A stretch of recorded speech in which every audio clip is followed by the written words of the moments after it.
Hey fam, I just finished taking a quiz for pharmacology and I got 100, so I thought that this would be a good time to give you some more study tips. But first, I want you to look down below, see if you see a subscribe button. All you lurkers out there, I'm gonna need you to go ahead and hit the subscribe button. And then everybody else, welcome back. Love you guys, glad you're here. Thumbs up this video, okay? And shout it out to your friends. Let them know because we dropping gems around here. So these are our study tips. These are things that I do because I have I'm not gonna say I have a short attention span, but I'm easily distracted and I have a million and one things to do and things are always popping up in my head to distract me from studying. So one of the things I'm doing this semester that I didn't do last semester is I'm setting a timer. So the amount of time I set the timer for depends on how close I am to the exam. So if I'm 1 week or more away from the exam, I set my timer for 1 hour. So for 1 hour, I'm going to focus on most likely just reading the text. And I do it on my Apple Watch and it dings at the end of the hour. That's so cool. But yeah, so at the end of the hour, I go and I do practice questions. So since I'm a week out, I only do 10 practice questions. And then I take anywhere from a 5 to 30-minute study break, depending on how motivated I am to study. And then I also set the timer for my break. So if I say I'm taking a 30-minute break, that is it. Once it goes off, I get up and I go back to studying. I set my timer for another hour. Now, if it's less than a week to the exam, then I set my timer for 30 minutes and then I do practice questions. But now I'm doing more 15, 25 practice questions. And I take only a 5-minute break. And I do that for several hours. And then after I've studied for several hours, I'll take a real break. But the timer has changed the game for me. I get in so many more quality hours of studying because of the timer. Okay, the second tip I have for you is to switch up your study materials because it gets really boring just reading the book. So I switch between the textbook, the PowerPoint, the ATI book, the Saunders and Kleck's review, and YouTube.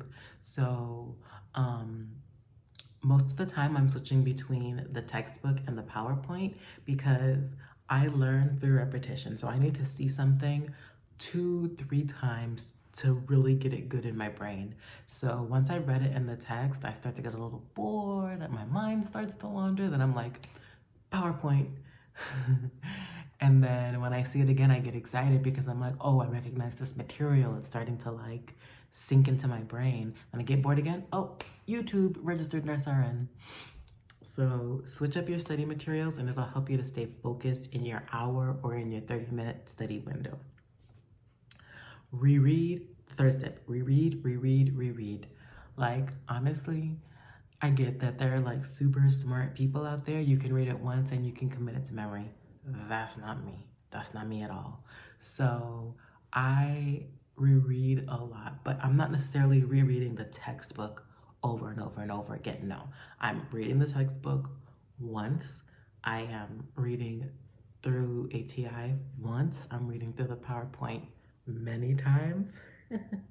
The PowerPoint is a great, if you have a really good professor, it's the most beautifully condensed version of the textbook. So when you're rereading it, it's you really are just picking up the important things. So reread if you can. So funny story, for my med-surg exam, that exam ran up on me super quick. I had done all the leg work that I needed to do before, but the week of the exam, I realized I had not covered nearly as much material as I thought I did. So my exam was a Thursday and I sat down on Saturday and I was like, girl, you need to study. So Saturday I studied all day. Sunday I studied a couple hours. Same thing Monday and Tuesday. And then Wednesday came and I realized, crap, I I am seriously behind. So I woke up, well, my baby woke up at 5 o'clock in the morning. Like, really? Like, she don't know that we like sleep. Anyways, she woke up at 5, so of course I was up at 5. But my mom is like super amazing, so she took the baby, and I actually slept through till 8 because I knew I was gonna have a long day and I needed to get those extra couple hours. So I woke up at 8 and I studied from 8 a.m. till 11:30 a.m. Then I had to go to class. I had a skills class from 1 to 6. And then I came home and I put my kid to bed, and that was around, she went down like around 8:30. She was having a moment. So it was about 8:30. And I got myself something to eat and I began studying around 9 p.m. And I didn't stop studying until I was literally falling on my face at 4:40 in the morning. And I actually intentioned in my head that I was going to be team no sleep. I was gonna go from studying at 9 o'clock till I had to be at school at 8 a.m. The only reason I went to bed at 4:40 was because I literally found myself just falling asleep. But at 4:40, I realized I had read the book, I had read through the PowerPoints, I even came out here to the couch and I read the ATI book, and I think from 3:30, I started watching YouTube videos, and I was watching Registered Nurse RN the whole time. I did ABGs, I did a bunch of stuff. And I realized I really recognize this material. I'm doing a good job. So when I started falling on my face at 4:40, I was like, okay, you know what? I'm gonna get an hour's sleep and then I'm gonna go to school because I'm ready for this. By the way, your girl got a 90. Hey, but don't do that. The moral of the story is don't do that. Study appropriately. Give yourself enough time to study so you don't have to pull an all-nighter and cram. That's not the way to go. Do as I do, not as I say. So rereading is like key. And then if you have the time, my 4th tip is to be able to rewrite your notes, because like if you're a kinesthetic learner, in addition to actually getting up and doing the skill, just being able to memorize the information, writing it out can help you. And then my last tip is for people, I know y'all out here who get distracted like I am. All the good stuff comes to your mind while you're studying, like, oh, I want to buy a water bottle off of Amazon. Oh, I gotta go to my fitness pal and log my lunch. Oh, what's that thing I was thinking about? And you start Googling, don't do it. So what I do is I keep a notebook like this handy, and I also open up a tab in my browser. So in my notebook, when those things pop up into my head, I write it down.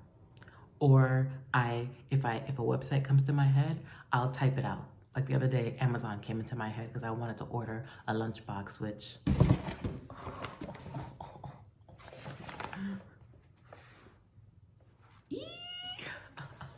I got it. But the point is, I opened up a tab. Instead of going to Amazon and searching and interrupting my studying, I typed Amazon in.